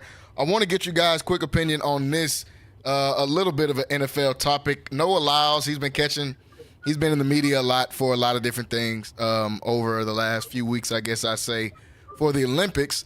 But he was on the Club Shay Shay podcast, Shannon Sharp's podcast that he has, and he was on there talking about what he could do against Tyreek Hill. And they want to race. The people want to see it. Tyreek's kind of been talking about it a little bit. Noah's been talking about it a little bit. Let's take a quick listen to what Noah Lyles said on the podcast with Shannon Sharp and Ocho Cinco. Noah. And I can't believe you know who Tyreek is. Don't do that, Noah. You know who Reek is. The cheetah. I'm going to be honest, I forget his name all the time. The cheetah. If it's not about track and it ain't about League of Legends, there we go. He said come get some. Tyreek is just chasing clout. If he really wanted to race people, he would have showed up like DK Metcalf. The man dodges smoke. I don't got time for that. Would you be willing to race Reek in a 60 or 100 if we got some sponsors to put some money up? If he's truly serious about it, I'm not talking about you just talking on the internet and you ain't actually coming to me and talking to my agent and saying, let's set something up. You are seriously about it. You'll see me on the track. Tyreek say he wants some of you, Noah. And I can't believe you know. All right. So y'all heard him on there talking about Tyreek Hill. Tyreek Hill, I think he said he wants to race him in 50 yards. That's what he said he wants to do. He want to do 50 yards or I don't know if they're going to race in the 100. I don't think they're going to do the 100. I don't think Tyreek ready for that kind of moving yet. But they've been going back and forth about this running, man, about running this race against each other. Noah Lyles, Tyreek said his football speed is up there with anybody in the world. And he wants some of that smoke against Noah Lyles. What, PJ, what do you think about those two getting on the track together? What's going to happen? I'm sure a lot of people love to see it. I really don't want to see it. I don't really care to see it, honestly. We gotta start respecting different sports. Fact. I mean, it's cool to be very competitive, and yes, you want to race against somebody and everything. That's fine, but at the same time, that's almost like the Conor McGregor versus Floyd Mayweather. I didn't really like that. Like, yeah. Floyd Mayweather is a boxer. He literally spent his whole entire life perfecting how to throw a punch. There is no one. You can go get an average boxer. If he's been boxing for a decade, for years, he's going to be better than someone who is, let's say, a taekwondo fighter or someone who does strictly jiu-jitsu, but he kind of got into boxing a little bit. You know what I mean? Mm-hmm. Because he learned how to perfect that one style. So Noah Lyles he's a runner. That's a true runner. He's perfected how to run, well, really just how to sprint. There's no way that Tyreek Hill is going to beat him, man. There's no way. They can run 60 meters. They can do 100 meters. They can do 50 meters. It's not going to happen just because Noah Lyles, this is what he does. This is a gold medalist in the 100-meter dash. He's won several world championships. Two-time Olympian. I mean, it'll be honestly a waste of time. I'm cool with all the competitiveness. I like that, but I really don't care to see it. Honestly, I mean, Tyreek Hill is going to lose, and I think Cheetah is fast. That's the reason why we call him Cheetah. Yeah, but he's football fast. He's track fast as well. But I mean, against the number one guy in the world, it's not going to seem like it. Yeah, I think there's two different type of speeds, like you said. I think track speed and football speed is two completely different things. Yeah, Tyreek, you are probably the fastest dude in the league. Probably been that for a little while. But I remember when he got out on the track, I think that was maybe 3 or 4 years ago, he got out there. I mean, the numbers weren't even close to what these track dudes are running. Like you said, this is what they do. Every day he's thinking about running. Tyreek is thinking about playing football. Running is a part of that, and it's the biggest part of it for him. But he's still in football shape. He's bulky. I mean, Tyreek is kind of a swole dude. You know, that doesn't usually translate to track speed like that, and I don't think that his running form is anywhere near ready for actually being on a track. Noah Lyles, like you said, we got to give respect to this dude. This is a two-time Olympian.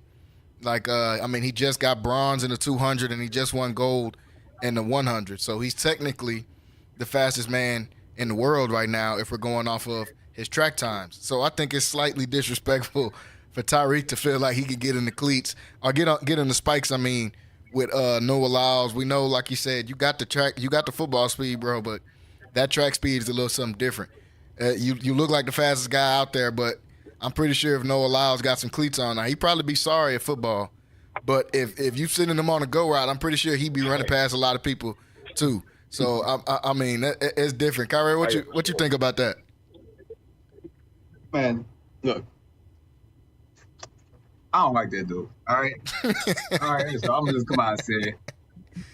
I don't really care for the dude. All right, you out there doing jumping jacks. You talking about Noah Lyles, right?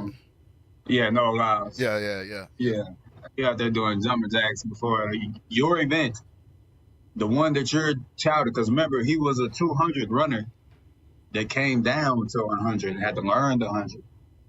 That's why it was like a big mystery. Was he going to win or not, Mm-hmm. But this guy is out here doing jumping jacks before the 200 and all this other stuff. And then, you lose, you get the bronze, and now you got COVID.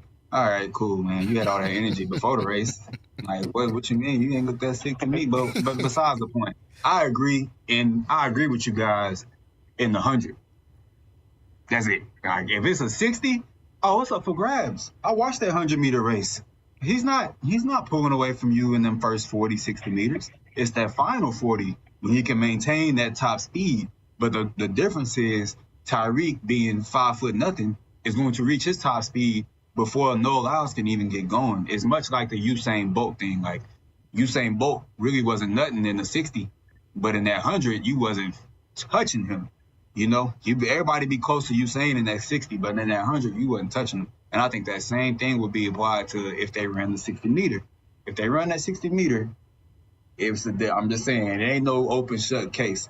This guy, he is a lot bigger, more muscular now, but this is still a guy that in high school would have placed fifth. I can't remember which Olympics was, but he posted a high school 100 or 200 time that would have got fifth in the Olympics as a 17-year-old. So the speed is there. I don't think it's a football. I still don't think we've seen Tyreek run as fast as he possibly can run on a football field. We probably I think he really I really do think he'd be like light sprint. Light sprint, just running fast enough to where so he could still make a move. But just dead on, I'm not stopping, I'm just going. Yeah, I think he'll give Noah problems in the 60-meter race. And I'm not disrespectful to no track athlete. I'm not trying to do that. I think we do have to start respecting those athletes, but not him. No, I'm with you. I'm not the biggest fan of Noah Lyles, but you think Tyreek got some smoke for him if they get in that 50-yard, 60-yard range? Yes. You think Tyreek can keep up with him? I don't know. That's Absolutely. tough. That's tough. That's a toss up. I don't know, man. It's kind of like what PJ said. When somebody do this every single day, all they doing is running. He not thinking about making no moves. He not trying to get ready to take no hits. That's gonna be a tough one. But I do hear both sides of that argument for Tyreek Hill being able to keep up with Noah Lyles. I want to stay right there on that Olympic, talking about the Olympics a little bit, but kind of switching towards that NBA just a little bit. The Olympic basketball, Steve Kerr has come out and said that they're probably not going to go with him as the Olympic coach for the 2028 LA team. I don't know if that means he's going to retire. I think he might retire before then. and maybe that's why they're saying he's not going to go forward as a coach with them. But a lot of controversy around Steve Kerr and his coaching decisions, I guess you could say, for this past Olympics with the basketball team. Kyra, what do you think about not only Steve Kerr not coming back, but how Steve Kerr did in this last Olympics with his coaching? I think he did perfectly fine. Like, you had some Northeasterners that were pretty upset, or and Stephen A. that was pretty upset about, their golden boy not playing. Yeah, but Tatum. man, dude, don't, Jalen. This is the radio, and I really don't want to get into talking about the check, but you know how I feel about the check, all right, and leaving off players like Jalen Brown, and I get team fit and all that. So if it's team fit, and I objectively looking at this, he did a great job. You had all types of egos, a mercenary and Embiid. He brought the team together. Because Jay, did you know Joel Embiid was from America? No, he's not. But I didn't know that. I'm pretty sure. No, I think it was a high school here. He'd been here since he was 16. Yeah. So I guess if we count that as American, then yeah. Right. I was shocked when he was. I was like, boy, how? Yeah, he was supposed to play for France. Yeah.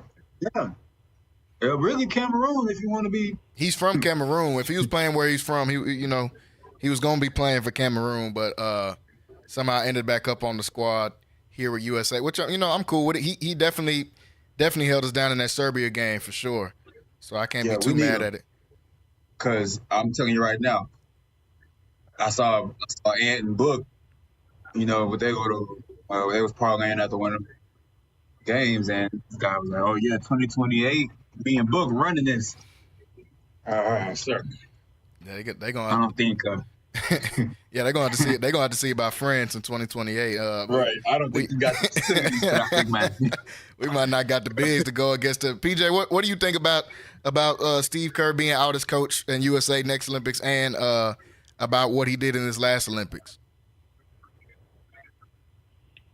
I'm not really too bothered for him being out in 2028. We got a lot of good coaches in the league that by that time they could probably take over. I mean, you got guys like Eric Spoelstra, who I feel like who would possibly still be coaching around that time, who would be a really good head coach for Team USA. It's a lot of other guys across the league. Now, as far as how he did this Olympics, I think he did his best. I feel like he tried to do his best at least. And I know he got a lot of flack from a lot of people because he wasn't playing Jason Tatum. But it really was just how the matchups were coming. You know what I mean? Certain teams that they were having to play, they were having to go, small ball. And then sometimes they were like when we played, Serbia, they got Jokic. So you're going to have to go with, the bigger guys on the court. And like I say, man, it's the Olympics, bro. We shouldn't really be expecting for anyone to just come out and just be scoring how Steph Curry scored, or even how Carmelo scored in the 2012 Olympics against Nigeria. Like, there's not a lot of times you're going to get that. Yeah. And so you just kind of got to find your way to fit into the team. And so I was kind of questioning it as well. Like, man, why Jason Tatum not playing? But then when Jason Tatum did get out there certain times, he didn't make certain shots, or, it's just all about fitting in right into the team. So I'm not going to sit here and just give him a lot of flack and talk down on the guy on how he, some of the transitions, I feel like I didn't really like how he, take this guy out and put this guy in. But I mean, what do I know? I mean, the guy is an NBA champion. He's also coached and won the NBA championship, so he knows what he's doing. You know what I mean? I'm a big believer in just letting the guy do what he does, because he does this all the time, and he's won championships as a player and a coach. So I don't really feel like I got the credentials at all to honestly be questioning or telling him how to do it. I can give suggestions, you know what I mean? But as far as if he's going to be there in 2028 or not, he's not going to be there in 2028. I'm not really bothered about it. I mean, it's a lot of good coaches in the league that can take over for sure. Go ahead, Kyrell. PJ, but that's what makes this fun. Nobody got the credentials. We just sitting here talking. You know, good and well. Now, I got a question for Bookie. Yeah, you're right. You're right. No, so, do y'all believe the matchups narrative? You said to do what? I kind of do. Just go ahead, Kyrell. What'd you say? Do we believe the what? Do you believe the matchups narrative? Do you think that he was sacked because of matchups, or because they don't think he's a better player than who was on the court? Well, I'll say this: I wasn't a big fan of Steve Kerr's coaching in this Olympics, not because of Jason Tatum, because of other reasons. I think the rotations were off. He was doing random stuff in the game against Serbia when the game was close. Steph Curry has 18 points in the first quarter, and he doesn't play in the second quarter. I don't know. I don't know what. I don't know what Steve Kerr was doing. A lot of different times. The Jason Tatum piece, I don't believe it was the matchup. I think that's just what you got to say. I think Tatum's jumper is broke. Mm-hmm. I don't know if he's been in Miami too long. They don't win this championship. I don't know if he's been kicking it with LMA a little too much. I don't know what he's been doing. He in the club, getting his light skin on, whatever he's doing. The jumper's broke. The jumper looked like mine out there. I don't know what he's out there doing. She's pregnant right now too, though. So he probably been trying to, take care of her. PJ, it's horrendous. I know y'all seen the TikToks with that jumper that like throwing away the trash. Yeah, like what is that? I never got the jumper from the stomach thing. I'm not gonna question his jump shot. He's made him in the league, but I don't know whatever's going on as far as this summer. That jumper is broke. It's super broke, and if the jumper broke, you got to sit on the bench, bro. He got in at certain times and wasn't making it. Yeah, he got in. He looked like me out there. Like, what you doing, bro? You supposed to be. You just want a ring. You got it. The team know it. Yeah, they do. The team knows it. They said me and Book running this in 2028. Yeah, he ain't even bring up JT. He JT. ain't mentioned Tatum. I feel with Jason Tatum is Jason Tatum is too passive aggressive. Like he's not gonna really speak up for himself. He just kind of real, just mellow and chill. He's too cool. You gotta speak up, man. Yeah, he's too mellow and chill. You gotta speak up. I ain't saying you gotta be like Ant. That's just Ant character. Like, be yourself. That's but Atlanta. At the same time, man, speak up for yourself. If you feel like that you're being done wrong, speak up for yourself. The fans shouldn't be having to come out and come to your defense. You feel me? Like, you're a grown man. Come out and say whatever that you want to say. You shouldn't be throwing subliminals on social media, on your story, or on Twitter. If you feel some type of way, just go ahead and say it. And if don't nobody like it, then they just don't like it. But I feel like he needs to come out more. And I feel like that's why he hasn't, even though he just won a championship, but, like, he's out there getting little bro. Yeah. You know what I mean? Like, he's getting a little Boyd out there. Like, he's not even being treated like a champion. It's almost like they don't even respect him as a champion because of how he carries himself. He needs to get that dog in him. He needs to get that dog in him. Go ahead, Kyra. You know what I mean? Like, you a champion, bro. He ain't got it. He ain't got that dog in him, PJ. He ain't got it. It's just simple. It's just simple as that. We need to take him somewhere. He needs to go somewhere. He needs to go. Came out. I don't know. They gave you the keys to the franchise. Somewhere he needs to go to. You're the higher pick. You're the keys in the franchise. They put their other pick kind of on the back burner. You're one. He's two. That's what they've been selling us all these years throughout their career. And as soon as they get the right team around, right? Who was leaping off the screen? Man, who's getting defensive stops? Don't start this JB stuff, man. I'm not a Tatum fan. I ain't a JB fan either. Don't start this JB stuff, man. Come on, he bro. He outplayed the dude, and it's all because barely. Of his, if he outplayed him, it was attitude. If he outplayed him, it was barely, bro. He still led in every category, fam. We're not just gonna act like that didn't happen. Tatum led in every category. But who looked better though? Man, you already going off look, man. I'm talking about what happened on the court. Who looked better in the finals? Brown looked better sometimes. Sometimes he looked better. No, not sometimes. No, because bro. if it was sometimes, Man, them last two, three games, JB was throwing bricks up too, bro. They was building a house together. They was bricking off each other, bricks on bricks. You want to talk about a front runner? Look, Kyrie, you know who got that dog in? What I was gonna say Jalen Brown. Yeah, Jalen got that dog. Oh man, here y'all go, bro. Man, I'm not worried about JB. I'm not a Tatum fan, but you be making me sound like a Tatum fan when you start this JB stuff. Dude can barely dribble with his left hand.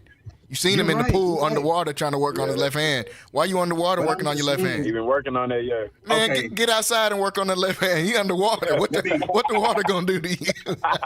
let me try to compromise you.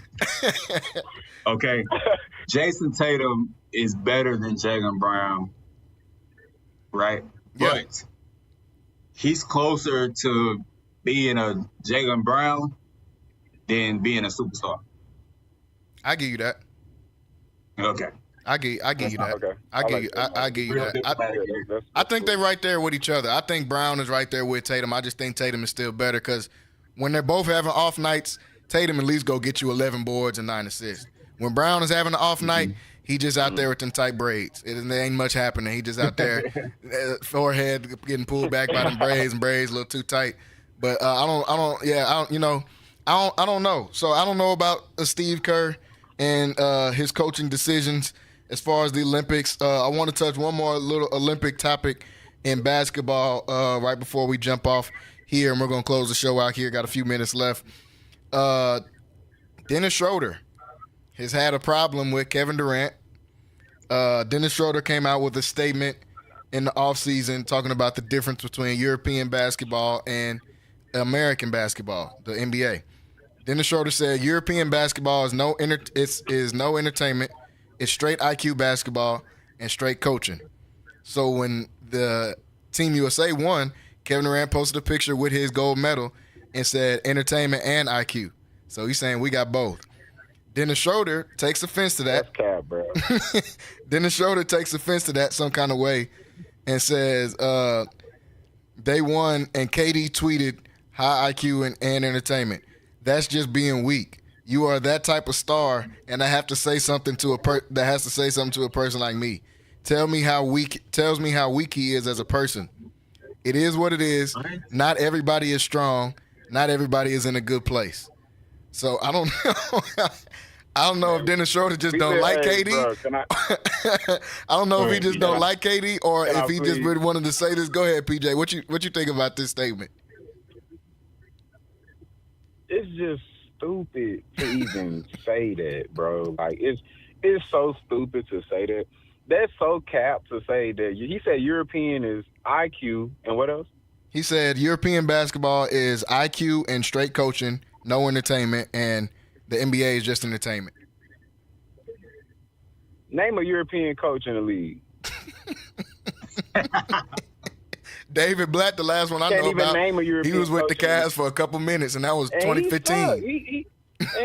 He trash. He trash. You can't even name a European coach in the league. Yeah. All the Europeans be coming over here, not playing no defense, but strictly offense. No defense. Yep. They play zero defense, and it's been like that for a while. They're going to come and play offense, but zero defense. To say that's cap. That's so cap. So we don't have IQ over here? How we don't have IQ and we the ones who took basketball and made it worldwide? Facts. A lot of the guys, if you're in Europe, you grow up watching our players. You grow up watching some of our best players, even some of our mediocre players who were just somewhat good at certain things. You're watching our players. So how do we not have any IQ or got less IQ than y'all? And we're just entertainment? That don't even make sense to say. I think that's why KD said what he said. Yeah. And I think that's why KD said what he said. Like we got both. It's entertainment. Yes, it is entertainment. But there's no way you can say it's not IQ as well. Go ahead. What they won, bronze? They won bronze, right? They didn't even win bronze medal. No, they lost to Serbia in the bronze game. Who won the bronze? They Serbia. lost. Why is you talking and y'all won? You talking and y'all lost? That don't make no sense. You shouldn't even be talking. You shouldn't even be saying anything, bro. Y'all already lost, bro. Like, what's up with them, dude? Like, they be trying to. I ain't gonna lie, they've been pushing this European thing like too heavy for me, bro. And I'm so glad that that's really why I was happy that the Celtics won this year. Kinda in a way, man. Don't get Kyrie started. I'm very happy that Team USA when they got that gold. And I know Kyrie, I know you Mavericks and everything. I know that, bro. It's messed up too. I understand that they lost, but I'm just saying because I already know that if Dallas would have won, they'd have been calling Luka like they'd have been saying he like they'd have been speaking on him like he like the Lord out here or something, bro. Like it's just madness at this point. See, I told you don't get Kyrie started. He a great player. He a great player. Don't get me wrong, but like it's like he doesn't play no defense. And there's a lot of players that don't play defense in the league right now, and I don't like that, honestly. But he's one of the guys that if I was to show a high school player, like, hey, do not do this when you're on defense, he's going to be on that list. Like, he's part of the Europeans that I'm speaking on that don't play defense, like, at all. Like, they don't play no defense at all. Not all, but for a majority of them, not playing no defense. And, it makes me mad whenever they speak on, like, European basketball because if I'm not mistaken, y'all, we all know that Europe is a continent, right? Yep. Yeah. Why are you putting a whole continent against a country? USA is a country. I be watching podcasts. I be watching certain podcasts, and they be like, make a European team versus USA. That don't even make sense. Europe is a continent. So you're going to go get all these guys, like even on Gilbert Arenas' podcast, they started putting Canadians in there. I said, dang, am I tripping? Ain't Canada I seen that too. Go ahead, though. Like, what's going on? Like, I don't know. I'm lost. I'm just lost. I don't know. I must be tripping. Like, these dudes is... I get what you're saying, PJ. Kyrie, go ahead and jump on here. Talk about what Dennis said, and then go ahead to the next part. You're absolutely right, man.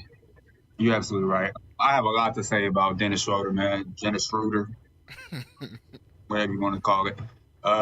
This dude was, telling a sob story about his experience as a black man growing up in Germany. Yeah. And talking about the things that he went through and how it affected him. I'm pretty sure, a couple news cycles, he said this before he said this.